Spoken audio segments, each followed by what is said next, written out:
Okay, I'm hearing that we are online. Good evening, everyone. It is my pleasure to welcome you on behalf of the Academy for Islam in Research and Society at Goethe University Frankfurt. Today we're having an online book launch for the recently released edited volume, The Grammar of God in Judaism, Christianity and Islam, that includes a live discussion. My name is Nadim Elias Khan. I'm a research coordinator at the Academy and have the honor to moderate this event. This edited volume that we are discussing today started with a rather small thing, namely an AIWG reading weekend on Wittgenstein. This format enables members of Islamic theological studies to spend a weekend intensively engaging with authors, their works, and theories to apply relevant findings to the field of Islamic theology. We at AIWG are, of course, delighted to have had a part in a process that led to the book at hand, The Grammar of God in Judaism, Christianity and Islam, that was published by De Gruyter as volume 15 of the prestigious series Key Concepts in Interreligious Discourses. As part of this book launch, you will be able to pose questions via YouTube. You will also be able to profit from a discount that I will share afterwards with you. And before going to the discussion, I have the honor to introduce our participants in this event that includes both editors and contributors to mentioned edited volume. I'm starting with Professor Mira Sievers. Mira is a professor of Islamic theology at the University of Hamburg. She specializes in Quranic studies, Kalam theology, and Islamic ethics, with a focus on gender and interfaith issues. She studied Islamic theology, Islamic studies, and linguistics at Goethe University Frankfurt and SOAS in London. She earned her PhD from Goethe University Frankfurt in 2018 and later served as the academic coordinator of the linked Open Tafsir research group. From 2020 to 2024, she was junior professor for Islamic Foundations of Belief, Philosophy and Ethics at Humboldt University of Berlin. She has been a senior fellow at the University of Graz and a visiting scholar at the Royal Institute for Interfaith Studies in Amman. Her publications include Schöpfung zwischen Koran und Kalam, Ansätze einer koranischen Theologie from 2019. Next in line is Dr. Farid Suleiman. Since 2021, Farid Suleiman has served as a lecturer, or Akademischer Rat, in Islamic theology at the University of Greifswald, Germany. His academic focus spans Islamic philosophy and theology, both historical and contemporary, with particular attention to the question how to reform the traditional Kalam. A recent publication that I want to mention is Ibn Taymiyyah and the Attributes of God, that was published by Brill in 2024. I'll now introduce Professor Genia Schönbaumsfeld, who is a professor of philosophy at the University of Southampton. Her research interests include Wittgenstein, Kierkegaard, skepticism, and the philosophy of religion.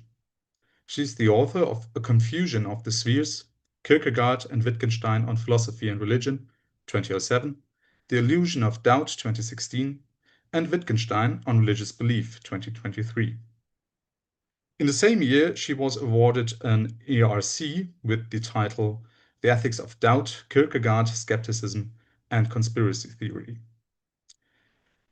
Genia is Associate Editor of Philosophical Investigations, Editorial Board Member of Philosophies, Advisory Board Member of the Nordic Wittgenstein Review, Editorial Board Member of Anthem Studies in Wittgenstein, and elected member of Council of the Royal Institute of Philosophy. Last but not least, I introduce Dr. Daniel Weiss to you. Daniel is Polonsky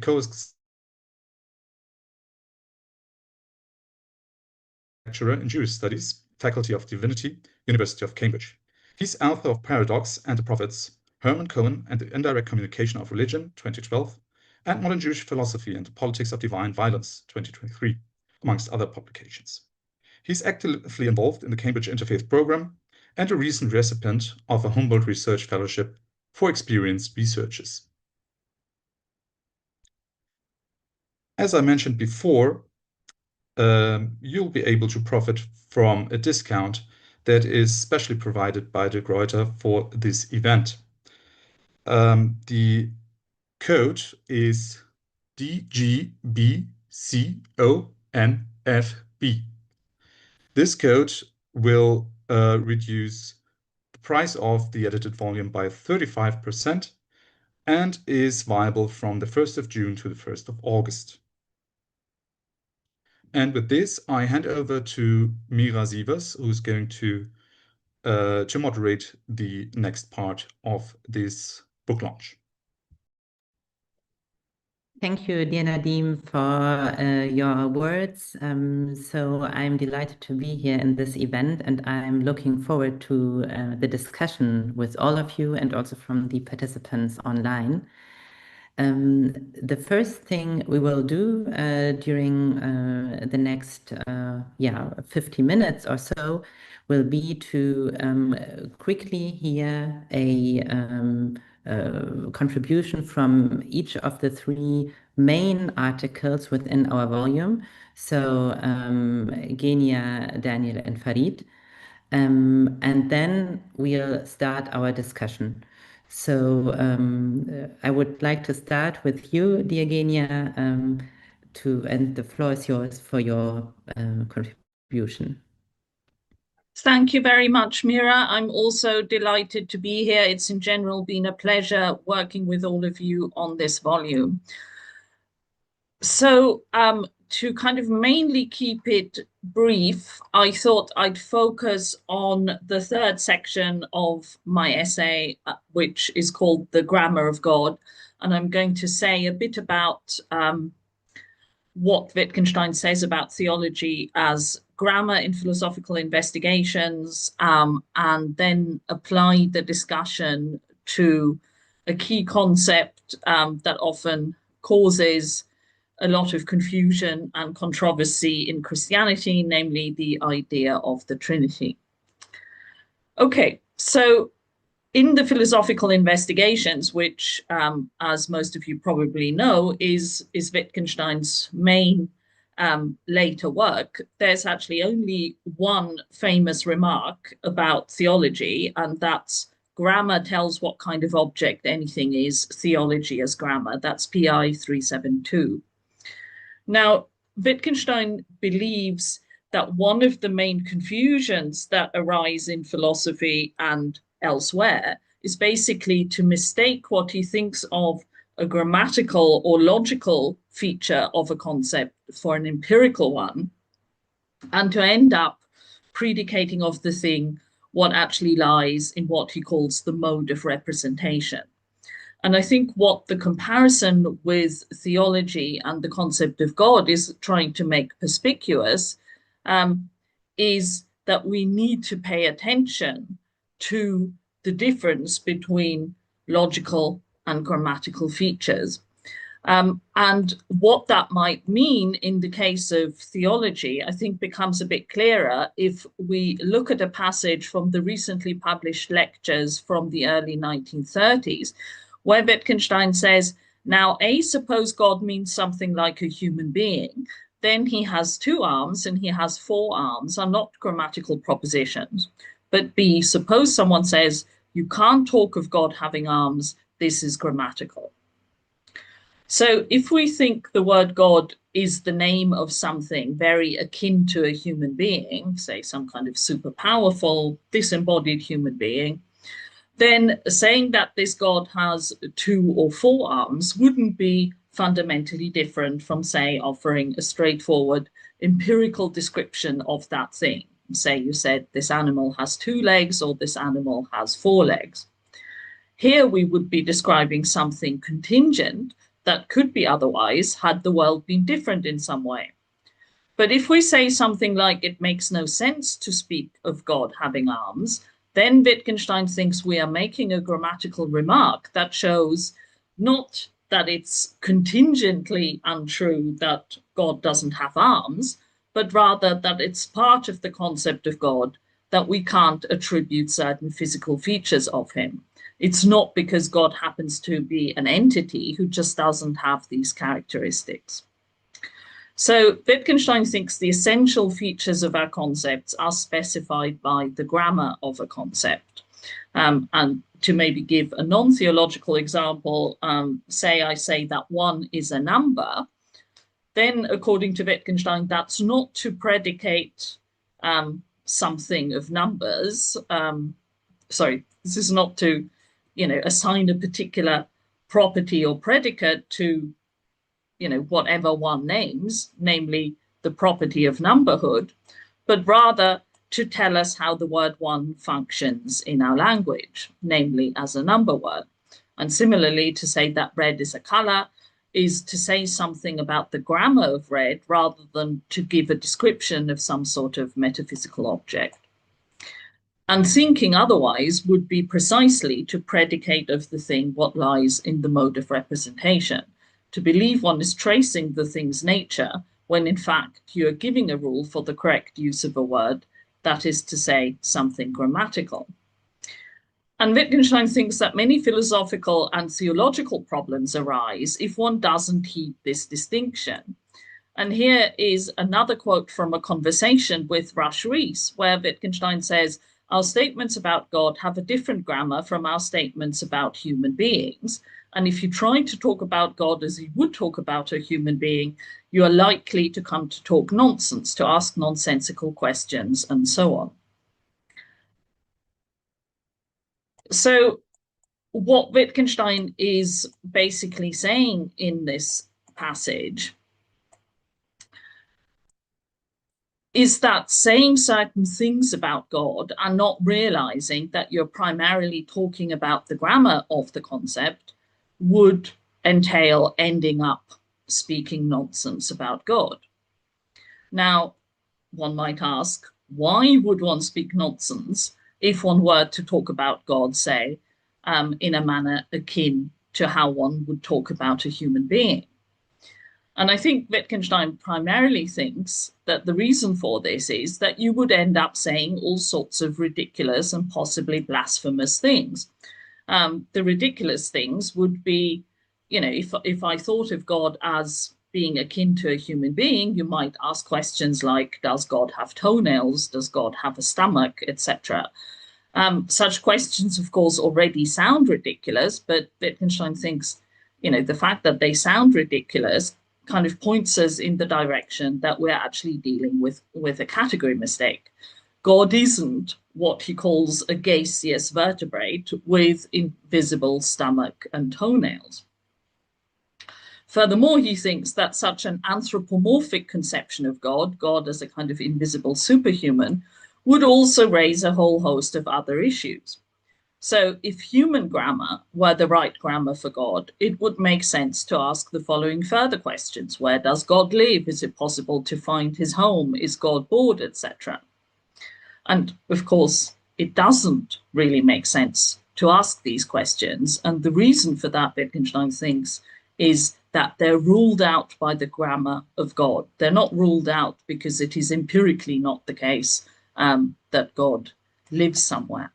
So that's, I think, a very important point that Wittgenstein keeps making throughout various remarks in different works like Culture and Value and so on. Okay, so now one might think, well, okay, we've been given an idea of what religious grammar cannot be on the Wittgensteinian view. How do we find out what is actually the right way to interpret the grammar of religious phrases? And here it makes sense to have another look at a quote where Wittgenstein talks about Karl Barth and his conception of the Trinity. And he says, really, what I should like to say is that here, too, what is important is not the words you use or what you think while saying them, so much as the difference that they make at different points in your life. How do I know that two people mean the same when each says he believes in God? And just the same thing goes for the Trinity. Theology that insists on certain words and phrases and prohibits others makes nothing clearer. And it brackets, Karl Barth. It gesticulates with words, as it were, because it wants to say something and doesn't know how to express it. Practice gives the words their sense.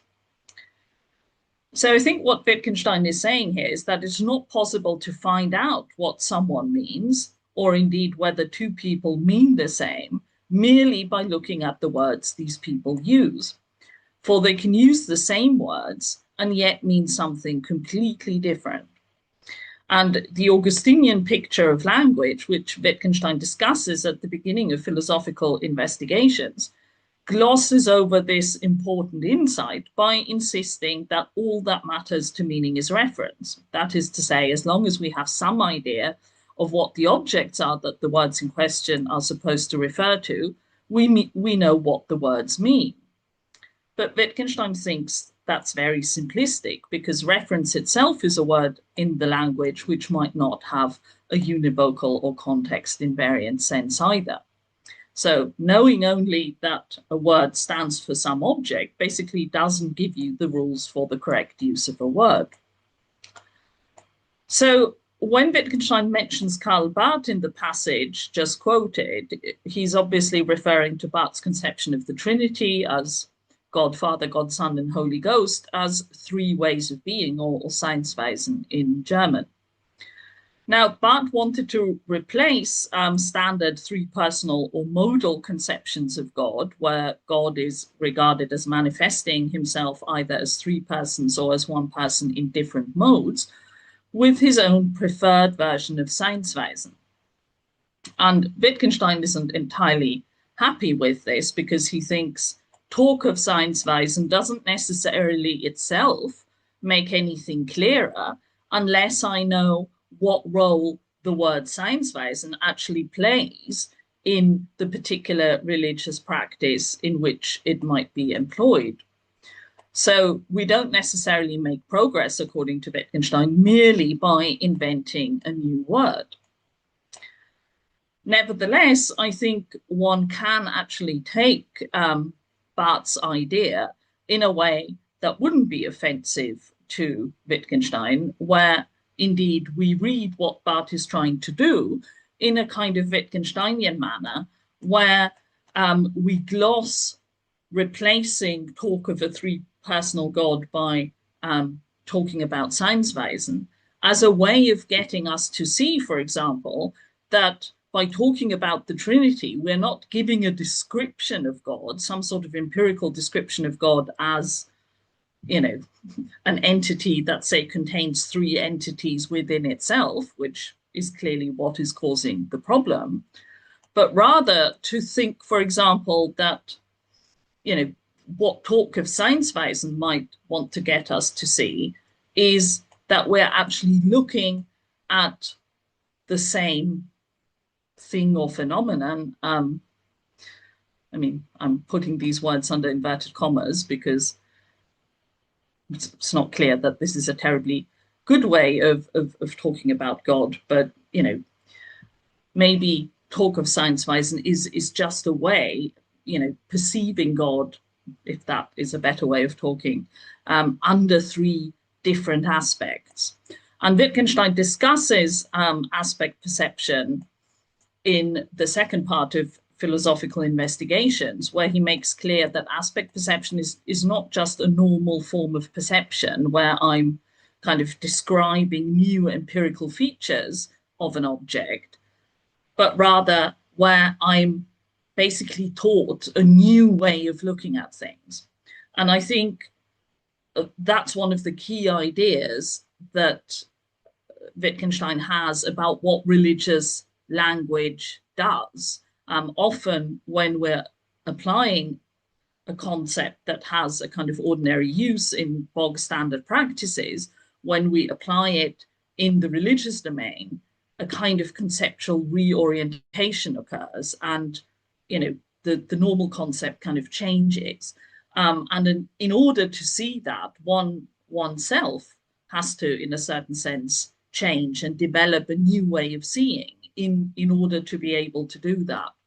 And I was suggesting earlier that maybe Barth's talk of Seinsweisen could be cashed out in a more charitable way as perhaps trying to do that, to get us to see that we're not offering, some sort of Mariological some conception of God, but we're talking about different ways of talking about the same God. So that was kind of my suggestion in a Wittgensteinian spirit. And I'll end there. Thank you, dear Genia. This was a great insight. And I think that your contribution really did the same thing here for our discussion as it does in the book, namely that while presenting your ideas, you somehow also give us a general introduction into the Wittgensteinian way of thinking. One aspect which you mentioned several times is the wish of Wittgenstein to deal with these confusions and to help us with to help us avoid such confusions. At the moment, I would say we are in a time of great confusion, and we have a situation in which especially religious debates tend to go to the extremes. And my question to you would be, do you think that such a philosophy could help us with these extremes in religious debates and perhaps even make faith language clearer in order to avoid confusions? Yes, thank you. I mean, this may be optimistic, but yes, I do believe that Wittgenstein can help us with this. And my main reason is that I get the impression that people who are kind of committed to fairly extreme, say, fundamentalist views, regardless of religious denomination. I mean, these seem to be common features to kind of anyone cleaving to these views. It doesn't really matter kind of what the precise religious content is. It seems to be, a common way of kind of approaching whatever religion. And I think that common way is basically thinking that one can straightforwardly extrapolate from ordinary grammar and just project that onto God and think, nothing different is going on here. So I think, most people are probably kind of naturally tempted to conceive of God as some kind of super powerful gaseous vertebrate, and therefore to think that when we're talking about God, we're kind of giving sort of literal-minded descriptions of an entity in the same way as we might when, say, we, describe a coffee mug or describe a tree or a human person or something. That ultimately there's no difference in grammar. We're sort of doing the same thing, namely just giving descriptions. And you might think that's merely maybe just a philosophical issue, but I think it's not, because this assumption then leads people to think that saying whatever is said in a religious text has to be taken, as a straightforward description and as something, that we can straightforwardly take on board in a literal-minded way. And I think that can then very easily lead to dogmatism and fanaticism, to think, there's only one way of construing this, and that you are somehow in touch with the truth, and other religions are kind of, misguided, or other religious believers of the same denomination are misguided. So getting away from this way of thinking about religious language, this kind of literal-minded view, I think would help people, find a way of thinking about religion that doesn't, immediately kind of ostracize other faiths or indeed atheism and other views, and would contribute to a better understanding and more dialogue between members of different faiths as well as non-believers. Thank you so much. I think that is a very positive outlook, which really allows us to now bring Daniel into the conversation. So after a first perspective offering us a general introduction into Wittgenstein and also bringing up Christian concepts such as the Trinity, I would now like you, Daniel, to to offer us your contribution and to go into a Jewish studies perspective. Yes, great. Thank you for that. Good to be here and to participate in the conversation tonight. So my contribution in the volume looks at the question of the rabbinic grammar of God's name, and looks at how a Wittgensteinian approach can illuminate some potential debates that have arisen throughout history, especially starting from the portrayal and descriptions of God in the biblical text. So in the Hebrew Bible, the description of God who created the whole universe, and then who encountered Abraham and who freed the Israelites from slavery in Egypt. This God is described in the text of the Bible seemingly as having a specific name. That in the Hebrew text it's written with the letters Yud He Vav He, basically a YH WH or VH, so in the text it seems to be that God has a name, this particular specific name. But what we see, especially in the first few centuries of the Common Era, is different thinkers who have inherited the biblical tradition raising concerns about the idea that God might have a proper name. So for instance, a prominent example is the early Christian thinker Justin Martyr, who wrote in the 2nd century. And he's writing in a context where actually in both Rabbinic Judaism and Christianity have retained this idea of God having a particular name. But Justin Martyr doesn't like this because he says, essentially, the only things that would have names are created beings. Because having a name means somebody, a being that preceded that being had to give the later being a name. Therefore, only a being that has been created could have a name. And the God who is the creator of all, therefore cannot have a name, because that would contradict the idea of God being the creator of all. And therefore, Justin Martyr says, the fact that the biblical text appears to treat God as having a name must be explained away. That's not actually God's name. It's just a name that some human beings at some point decided to apply to God for convenience sake or convention's sake, but God cannot have a name. So the nameless God is what Justin Martyr asserts. Only the nameless God could be the creator of the universe. And a God with a name would be in contradiction to being the creator. So that's a certain approach, that getting rid of the idea of God's name in order to uphold the idea of God as creator.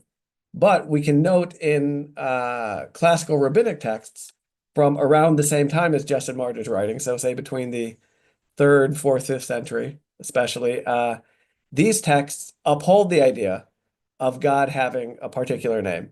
They look at in the biblical text, God appears to have a name, and they say, yes, God has a name that was spelled with the special 4-letter name of God. This is often referred to in English, right, as also the Tetragrammaton, the 4-letter name of God. And so they don't seem to have a problem with God having a name, but they notably they have a practice of not pronouncing God's name. That instead of saying pronouncing God's name in prayer, they developed instead saying Adonai, which is a term that means my Lord. Notably, this is where if you see in various translations of the Bible, many translations into English, the places where it has the Tetragrammaton in Hebrew, write just the Lord. In English, also say in German translation that Herr as the reference in those places in the Bible to God's name. So using a substitute for God's name, but in some ways actually that reinforces the idea that God has a name. that then you don't pronounce, but you put in a substitute for. And so from the perspective of someone like Justin Martyr, it could seem that this rabbinic approach that affirms that God has a name would be philosophically contradictory. And you might think, oh, maybe these rabbinic texts, they're sort of primitive or backwards. They haven't yet realized the truth that the creator of all cannot have a name. If they still think that the creator of all has a name, they're either backwards or they haven't fully addressed the contradiction. So that's some of the background of this tension, which continues up to the present day in many contexts of philosophical theology. There are ideas of the idea that God couldn't have a name still is, you would often hear that in more philosophically shaped theological discussions, that the idea this would be a contradiction. And in my contribution for the volume, I use Wittgenstein's approach to grammatical analysis, especially his that he lays out in philosophical investigations, to show that the fact that it could seem like a contradiction to say that the creator of all could also have a name, that Wittgenstein's approach can enable us to see that actually it's not the case that this must be contradictory. That the mode of thinking, Wittgenstein would say something like that, the mode of thinking that says, if you want to affirm God as the creator of all, then you must eliminate the idea of God having a name. That must part is the type of thing that Wittgenstein says often stems from what he calls a type of philosophical illusion, that if we don't eliminate God having a name, that would make God into a created being rather than the creator.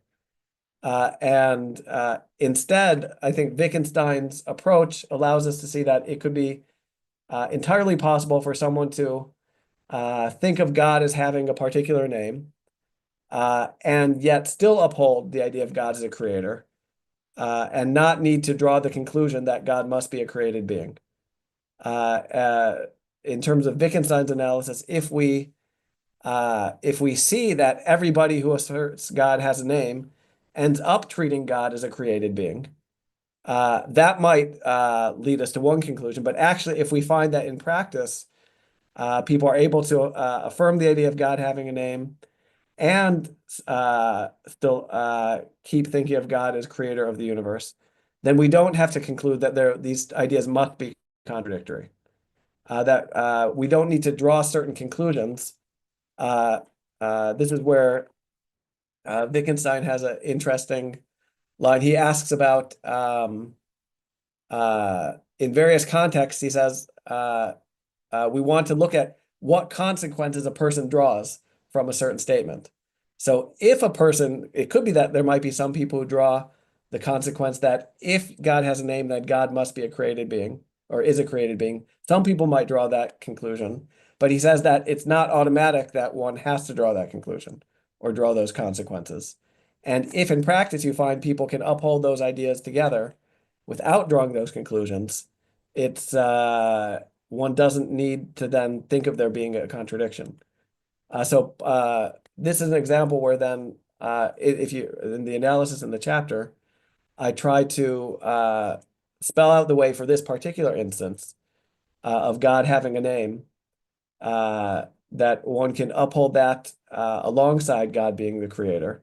And the method of analysis could then also be applied to various other types of ideas in received or inherited religious traditions, whether in Jewish or Christian or Islamic traditions, ideas about God that some philosophical thinkers have said, this is contradictory to the idea of God. We have to eliminate these ideas from our religious tradition.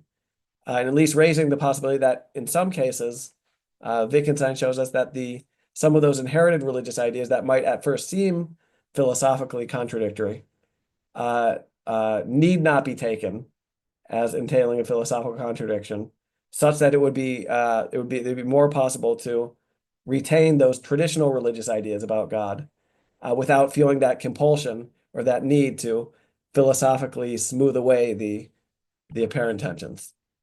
So that was the basic argument for my contribution. Thank you so much, Daniel. So you talked a lot about which conclusions does one, or which consequences does one have to draw, and why, and perhaps one doesn't have to.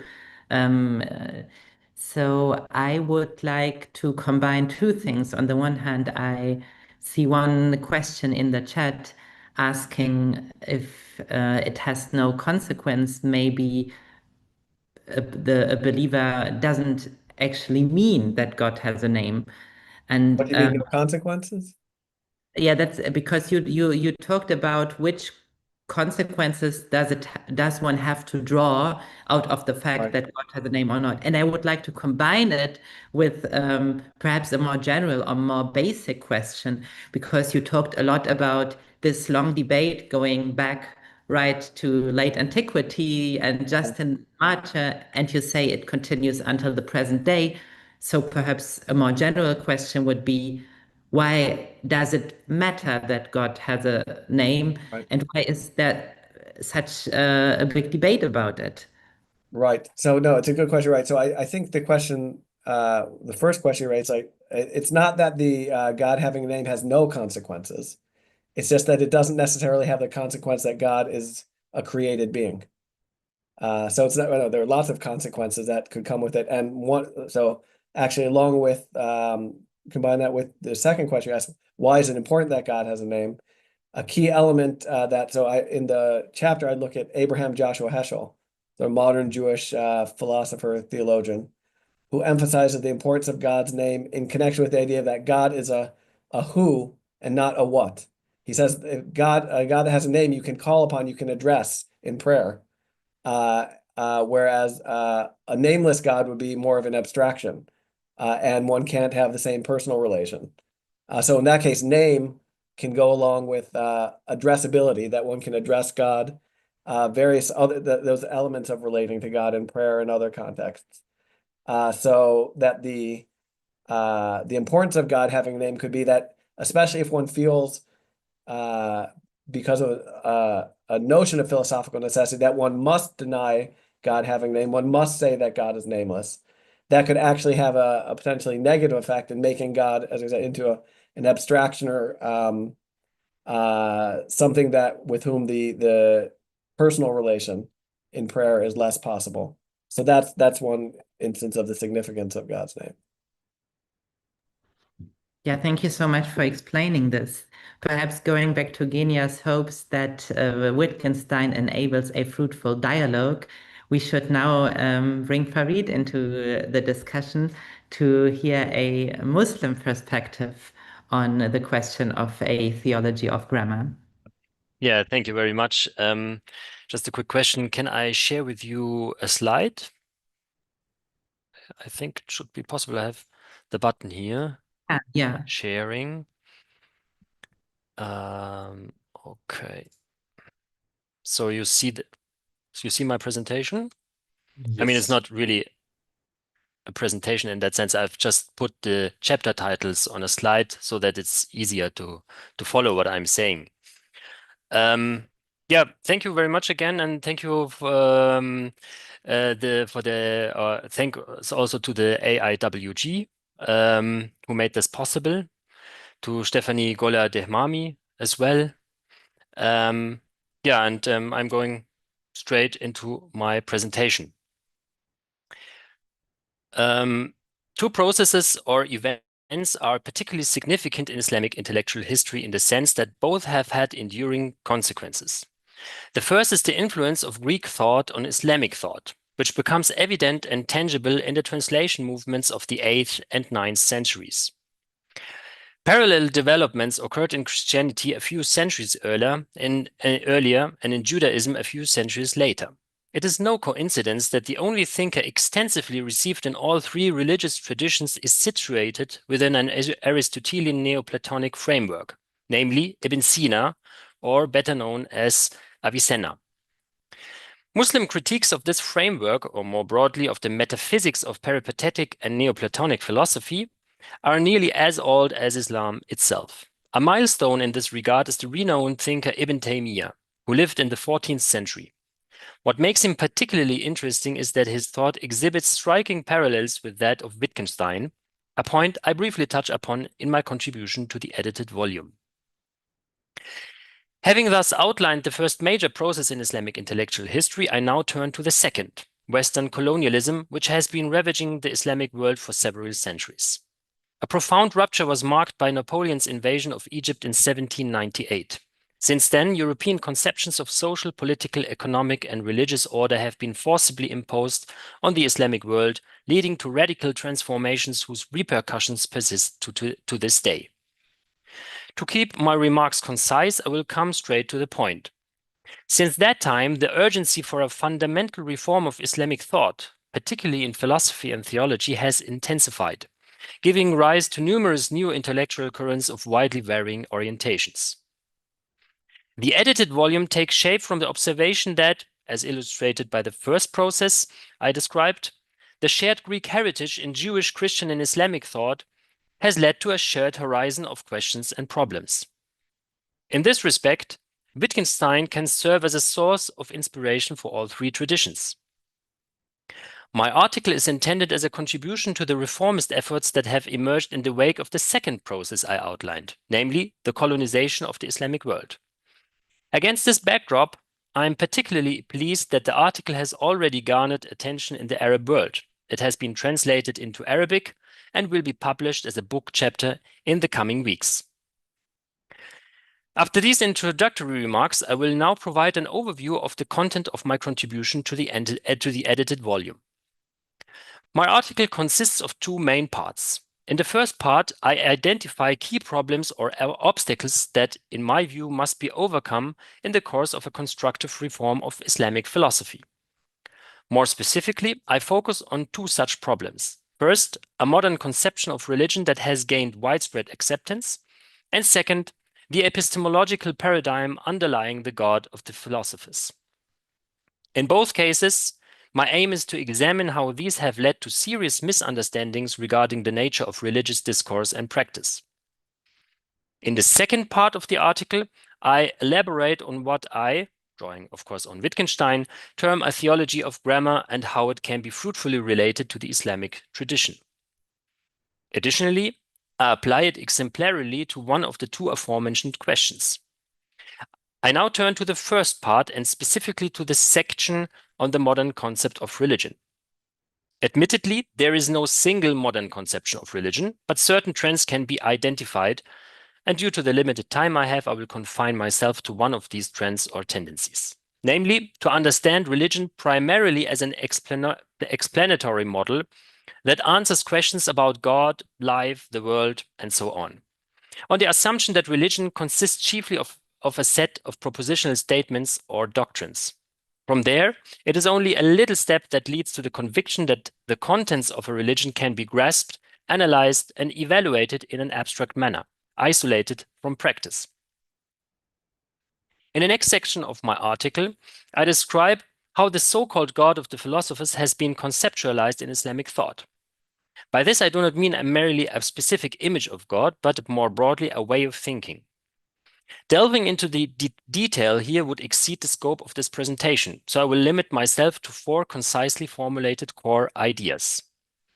First, in the model of the God of the philosophers, true being is equated with intelligibility. God's thinking and being coincide in this model. Secondly, God's reason and human reason are not categorically distinct, but only differ in degree. Thus, it is not impossible to think God's thoughts. On the contrary, this is the aim of philosophy, even if it can never be fully achieved. Thirdly, language is an external instrument of communication separate from thought. And fourthly, knowledge in the philosophical sense is context invariant.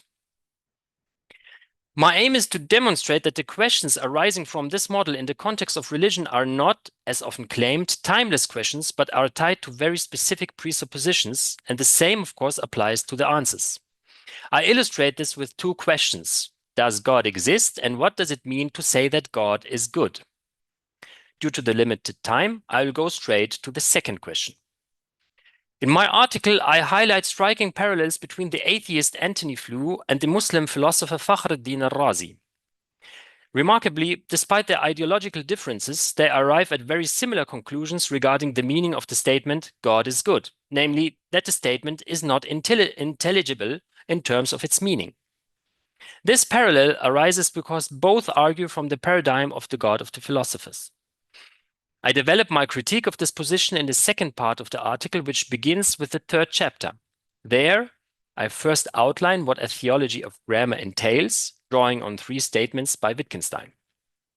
First, practice gives the words their sense. Secondly, how words are understood is not told by words alone, and then brackets theology. Thirdly, grammar tells what kind of object anything is, and in brackets theology as grammar.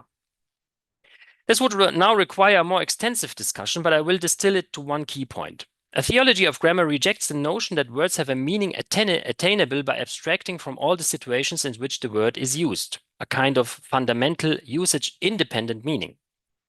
One might call this the meaning that belongs to the word in itself. Accordingly, words can also have circumstantial meanings tied to specific contexts of use. The philosopher, in their analysis, searches for this usage-independent meaning. A theology of grammar, by contrast, argues that the meaning of a word can only be found in its use. This applies to all words, including, for example, cat, table, or consciousness. A theology of grammar, however, typically concerns itself not with such words like cat and table, but with the word God or other words like hereafter or predestination or whatever. And this brings me to my critique of Flew's and Razi's view that the statement God is good is not intelligible in terms of its meaning. To put it briefly, both Flew and Razi seemingly abstract from every context to provide a general definition of what it means for someone to be good. They say that X is good if certain conditions are met. For X, one can substitute various subjects, a queen, my neighbor, or God. But this is not a usage-independent core meaning, and here lies the critique, but rather a specific way of talking about goodness. It is so familiar to us from everyday usage that we take this meaning for granted, overlooking the specific factors that contribute to its constitution. To quote Wittgenstein again, how words are understood is not told by words alone.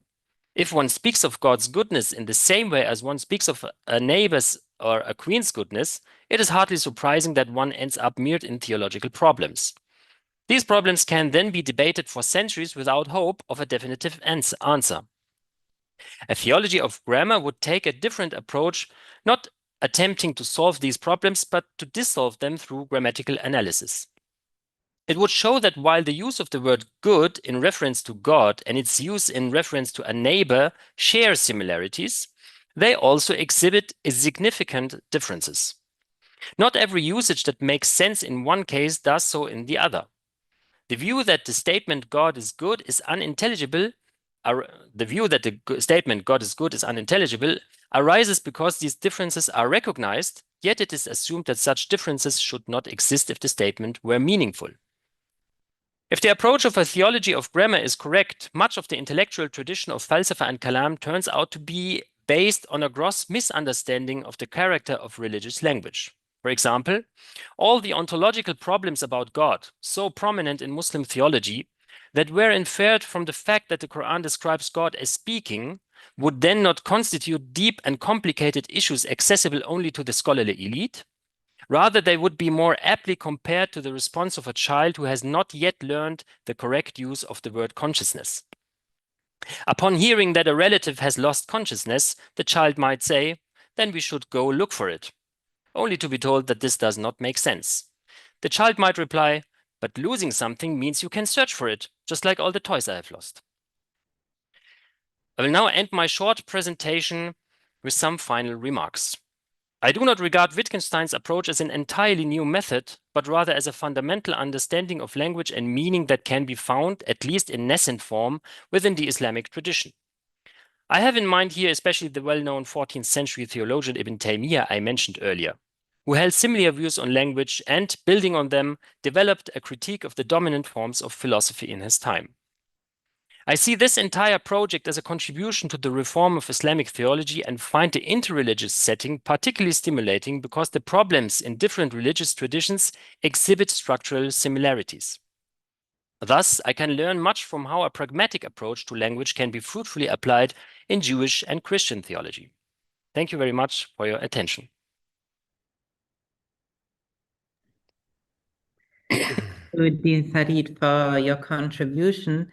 I would like to ask you a question that perhaps is also relevant for the other presentation. Namely, we speak today a lot about Wittgenstein's philosophy and what it means for approaching theological questions.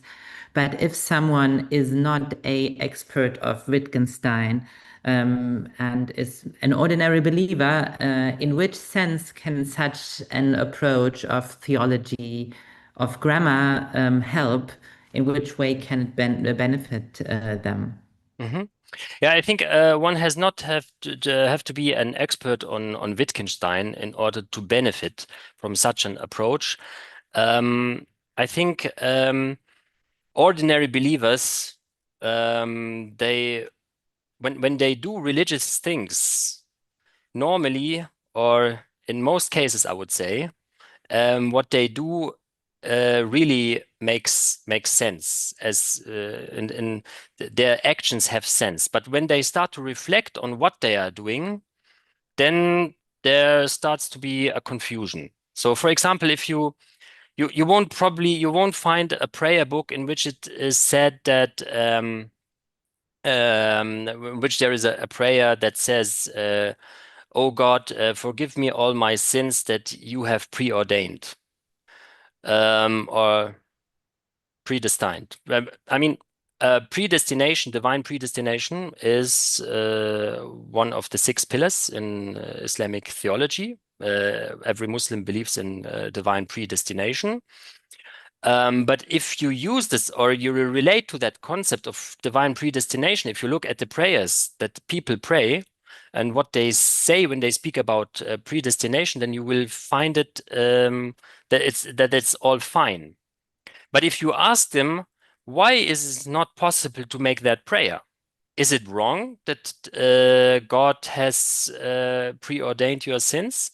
Then probably this confusion will start. And I think some might say then, okay, maybe my sins have been preordained, but in that particular case, it's bad manners to speak in that way, because I'm addressing God and I'm seeking repentance.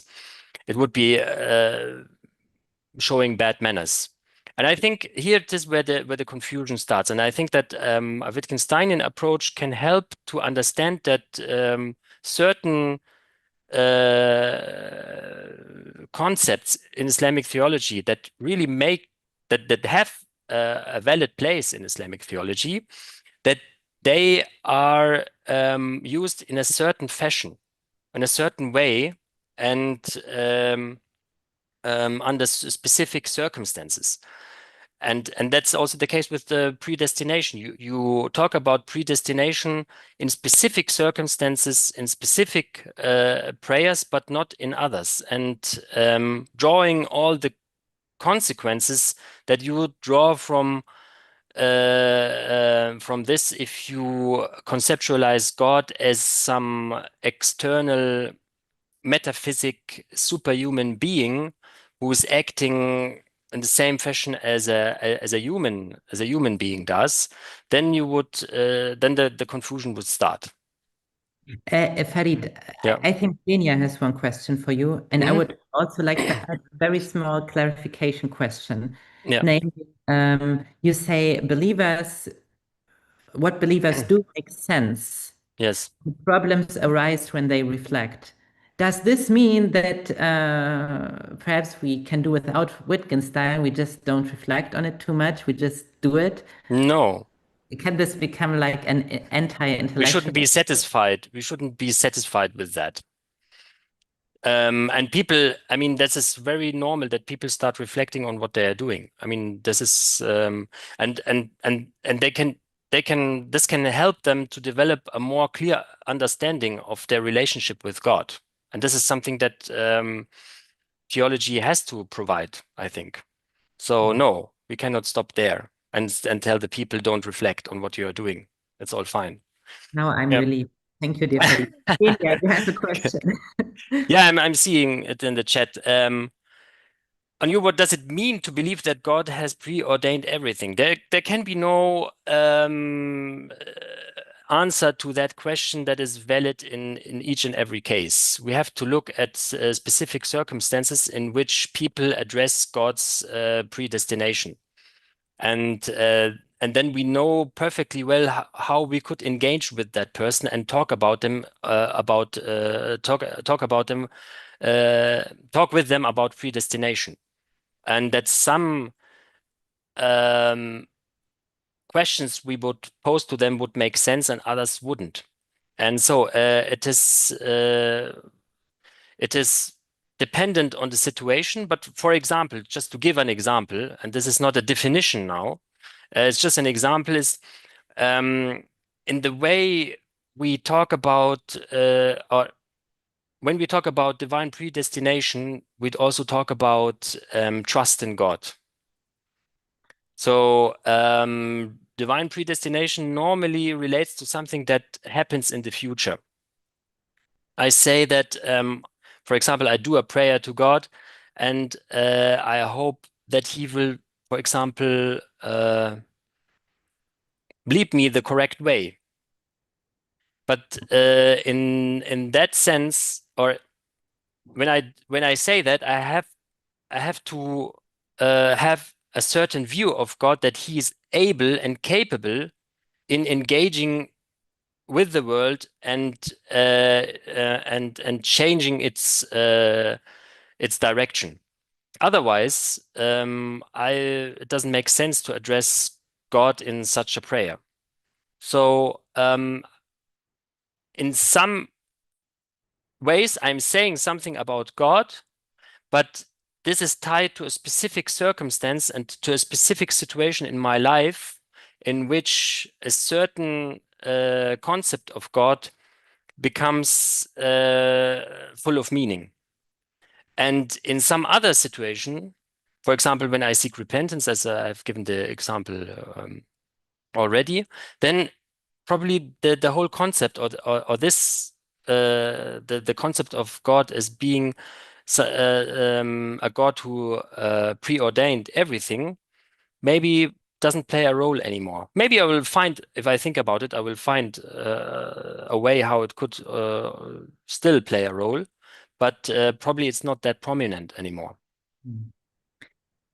Thank you, Farid. I think we are quickly nearing the end of our discussion. I can't believe it. Therefore, Nadim, I would like to ask you, are there any questions online in the chat? And I also have questions then. I've written them in the chat, but yeah. Nadim, you go first. Okay, so we have a question from the chat that is, I suppose, partly directed at Jeannie and partly at Daniel, and it corresponds to Kabbalah teaches a variant of Trinity.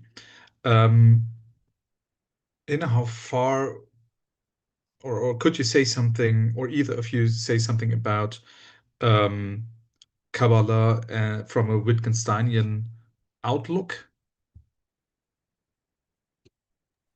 I think I'll have to let Daniel take this one Sure. because I really don't know enough about Kabbalah to give any kind of informed response to that. Yeah, I mean, this is if we're talking about the text I was focusing on, especially sort of classical rabbinic literature from the 3rd, 4th, 5th century, there are ways in which that differs from certain streams of medieval Jewish thought. So sometimes called Kabbalistic thought in the especially in the medieval period, that talks about God in different ways. And this might be what the questioner was asking. I mean, it's I haven't really looked at how Wittgenstein would address, that particular stream of thought, but it seems possible that possibly some of the analysis that Genya gave in her analysis could then be applied to that. So yeah. Thank you. Considering that we have progressed a lot, both in knowledge and in time, a follow-up question on the aspect of translation that you mentioned, Daniel, how translation changes in that regard. I'm also aware of this discussion in Muslim circles whether one should even translate God's name from the Arabic original to another language. Could not only you, Daniel, question for the whole group, how would you put this into a Wittgensteinian perspective? Is this changing from one grammar to the other? Should it be done? If I could say, I wonder whether the these aspects of translation, it's not that one can't engage in acts of translation, but one should try to be attuned to ways in which certain translations could then have misleading implications. So it's not that you shouldn't do it, but that maybe, I guess, on this, I don't know if this is exactly the grammatical that ties in with Wittgenstein, but there could be cases where some ideas might seem even more confusing if you encounter them in translation. And so it could be then awareness of the types of shifts that went on in translation could be if you are able to look back at the original.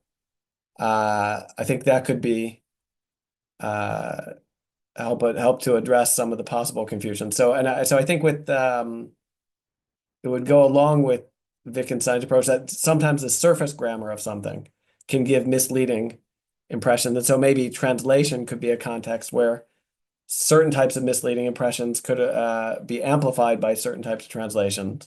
But I think Wittgenstein's point is not to, you can never get rid of all misleading implications. It's more about learning that you don't have to automatically draw certain conclusions.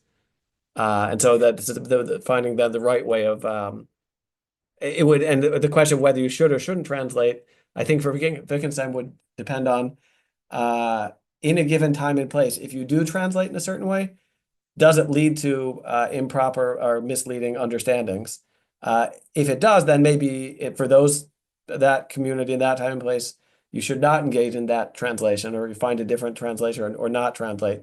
Whereas there might be another community that you find, oh, you do the translation and it doesn't lead to what you would judge to be misunderstandings about God. Therefore, that would be the indication that in that context, a community, that translation is okay. But I don't know, that might be one. I don't know what others think about that issue, translation and Wittgenstein. Yeah, if I may come in on this, maybe this also kind of says something about the remaining disagreement between us that we also talk about in the objections and replies part of the book. I mean, if one were to say what you've just said, one might worry that in order to know what the consequences are, whether communities in fact draw the wrong conclusions from a certain translation. I mean, that would mean, it's a kind of post hoc empirical question. You actually have to wait and see, do people actually draw these mistaken conclusions or not?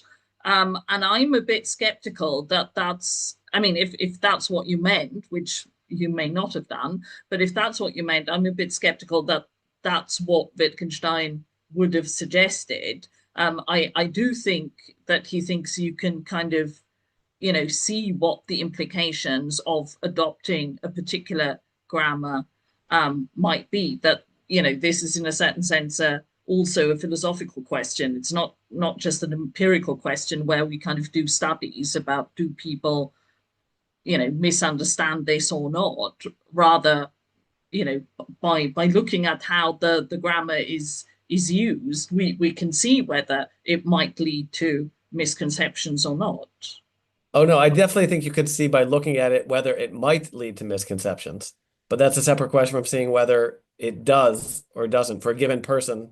It would be maybe by a person or a group of people. So I think there's things you can tell by looking at the grammar in that regard, but that it's that might be separate from how you need to convey an idea to people. It depends on whether this or that person would arrive at a misunderstanding. But it's also important to realize that there could be places that there are tensions where they might arrive at a misunderstanding, and I agree that's the type of thing you could look at beforehand, not just after the fact. I think we still have one question by Farid, and I think this might be. In fact, two questions, Okay. one for Genia and one for Daniel. The first for Genia. You said that asking, for example, asking whether God is bored is nonsensical or ungrammatical. I would challenge this and say, don't you think that there are situations in which people can ask this question and they don't necessarily want to evoke a picture of God as a gaseous vertebrate, as you mentioned it? Can it have a place in religious worship to ask about God being bored or God having a stomach or any other such descriptions of God? I mean, it seems to me that you are evaluating this statement without going into context. You're just generally saying that this is problematic in itself, and I'm not so sure whether this can be done. Yeah, okay. So, I mean, I think it's problematic in itself when it's understood in a certain way. So, I mean, if you think, you know what stomach means in an ordinary context, i.e., it refers to a particular biological organ, and you then think that when you ask the question, does God have a stomach? You're basically asking whether God is the sort of entity who has something like, a biological organ. Then, I mean, I do think this is straightforwardly nonsense. If you're taking stomach in a kind of maybe quasi metaphorical sense, or or at any rate, not as merely, talking about some biological physical feature, then maybe there could be contexts where it might make sense. But I mean, the meaning would then be of stomach would then be quite far removed from the ordinary use that the word has. And I guess as long as you're conscious of that, that's possibly fine. I mean, in my experience, people are not very conscious of that and tend to think, we do just use the ordinary word and we mean something more or less like the ordinary word. So, I mean, I am open to persuasion that maybe there could be contexts where, this might not be nonsensical, but I think you'd have to do quite a lot to motivate that context. Taken, if the word is understood in the ordinary way, I think it's quite hard to see how it would not be nonsensical. Okay. And the second question to Daniel. Do you think that the rabbinic discourse is indeed anthropomorphist or has an anthropomorphist dimension, or do you think this is a wrong category to start with? Yeah, no, it's interesting. I mean, yeah, I think the notion of anthropomorphism as a term comes out of a philosophically shaped context that I think is actually shaped by some of the assumptions that Wittgenstein criticizes. That doesn't fully answer the total question, but I think there is this sense that of maybe the notion that the anthropomorphic language, right, talking about God in ways that could sound like ways one might also talk about human beings, is different than a framework where one is assumes that the words correspond to the same predicates in the same way, etc. So that it's sort of, in one sense, it's the language is well, there could be different ways. It's using words about God that are ones that one also uses that sound similar to words we would use in relation to human beings.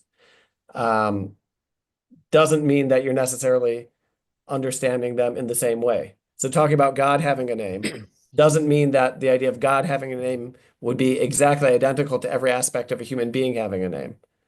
So it depends if you call anthropomorphism something that means applying the same concept or term in exactly the same way. That Yeah, would but be one thing, but do you think that late antique rabbis, in their self-understanding, or on their conception of God, did they consider God to be some superhuman being that we can talk about as we do about human beings? no, I think Ah, that they had some sense that there's a qualitative difference between God and human beings. But that mm, I think the notion of using language that would apply in similar ways to both didn't seem to bother them. And okay. that it might be because they're operating with a strong sense of differences between God and human beings, then they weren't as worried about that they might use similar language because you can use a similar language because you know that it's not the same. They weren't spelling out exactly how they're similar or different, but it Okay. might be more of a, Mhm. yeah. So they were in some sense unconsciously Wittgensteinian then in that sense you would is Well, that yeah, it's possibly, or okay. even consciously. I go into Okay. this bit in the essay because they probably knew about people like Mm, Justin Martyr, who said, mm. no, no, you can't say that God has a name. That would make God into a created being, etc. So I think they were aware that there were philosophical, theological approaches like that. And so if they're actively choosing to use language in a way that doesn't seem to be worried about that, that might mean that they had at least some more conscious awareness that they're choosing a different uh, approach to those type of issues. Okay, thank you very much.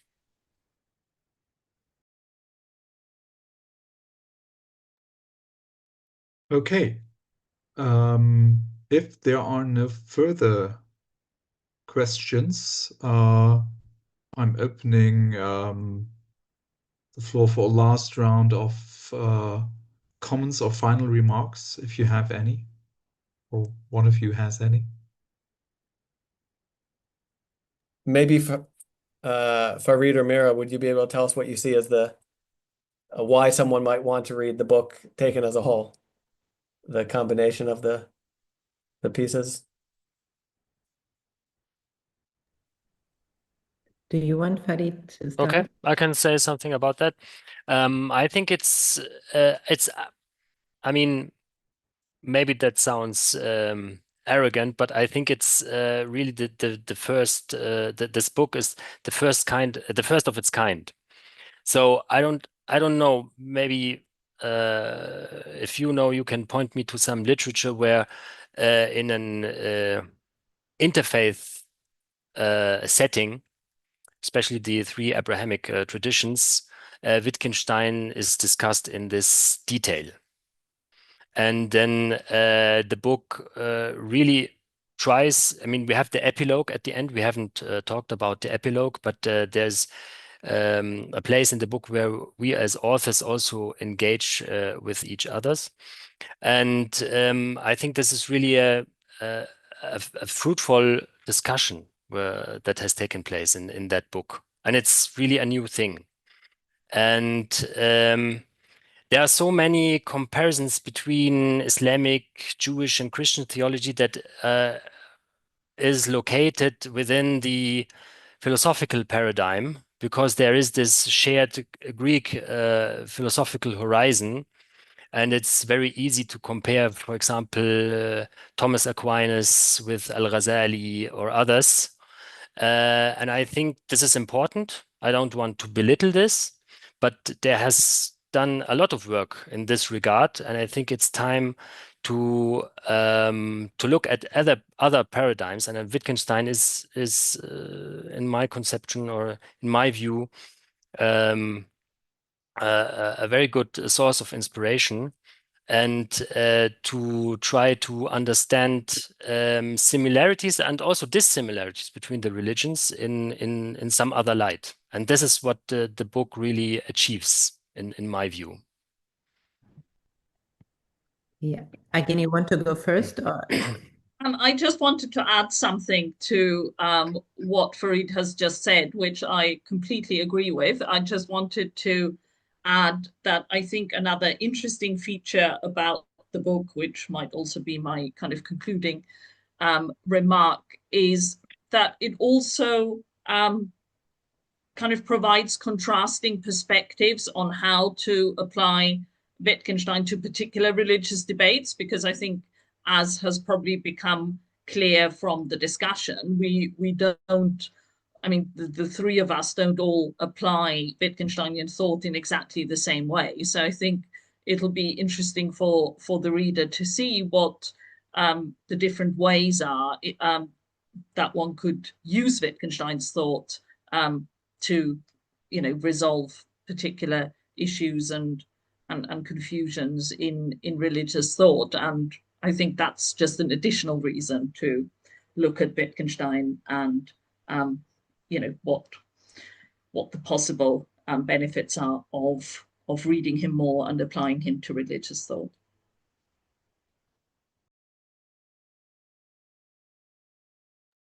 Yeah, do you want to add? I know, I just wanted to answer Daniel's question. I think that this book really is new in some ways. So, of course, what Farid has said about, the topic of Wittgenstein, especially from an interfaith perspective. But I think also the other aspect, you can, of course, focus on the common or the common reception of Aristotelian philosophy, or you could ask what the relation of the three Abrahamic religions is with regard to certain problems. So you can focus on, like comparative theologians speak about the functional equivalence, and you can speak about these questions. But the topic of the book is somehow on the meta level. So asking how does religious language actually work when we speak about God? And even though this is perhaps a slightly abstract question, I think it is nevertheless very relevant, because it unites us all from our different perspectives. And then, of course, the answers differ. So the answers are not all the same. It's not like the one answer that goes for all your three perspectives. And I think this is not only because of the difference in religion, but also because of the difference in Wittgenstein understanding and reception. So I think that this question of how religious language actually works is perhaps a very big benefit of our book. Thank you very much. This is a very good concluding remark, I suppose. You've just heard why you should read this book, and I again remind you that you can buy this book at a discount using the following code. That is, let me have a second. It is DGBCONFB. And with this code, you'll have a discount of 35% up to the 1st of August. With that, I thank you all very much for your very interesting contributions for this wonderful discussion, even though it was very warm at a lot of the offices that you are at. So thank you for bearing with us this late in the evening with these temperatures. And also my thanks to the audience that contributed questions. And thank you very much. With that, I wish you a very good evening. Goodbye.